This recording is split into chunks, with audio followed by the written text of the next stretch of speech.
Cette œuvre est le premier film à nous montrer un meurtre sous différents points de vue sans savoir la vérité à la fin. Bonjour, bienvenue au Café du Cinéma et je continue mon tour des Lions d'Or de la Mostra de Venise et cette fois on parle du vainqueur de l'année 1951 qui est Rashomon de Akira Kurosawa. Qui est d'ailleurs au passage le premier film de Akira Kurosawa que je regarde. Et je suis d'ailleurs très content de découvrir la filmographie de Kurosawa par l'un de ses meilleurs films mais surtout l'un de ses plus innovants. Rashomon raconte l'histoire d'un meurtre. Et lors du procès, différents points de vue de ce meurtre vont être racontés par le prisme de plusieurs personnages. Le film est l'adaptation de deux nouvelles de Akutagawa Ryunosuke. Le premier qui est Dans le fourré, publié en 1922, et Rashomon, publié en 1915. Autre que d'avoir remporté le Lion d'Or à la Mostra de Venise, il a aussi remporté l'Oscar du meilleur film étranger en 1952. Le film a eu des difficultés à se faire financer car les producteurs trouvaient l'histoire trop compliquée à comprendre. Et Kurosawa les a convaincus en disant que le film ne serait pas trop cher à financer. Le film a fait quelque chose de très novateur pour l'époque concernant la photographie.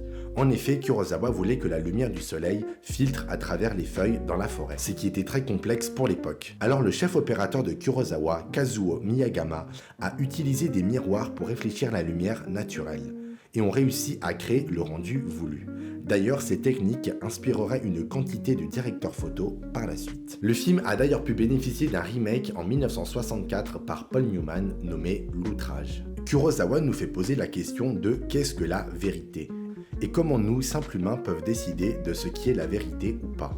Et pourquoi sommes-nous tant attirés par le besoin de vérité, mais aussi par le besoin de justice et la tentation du mensonge ?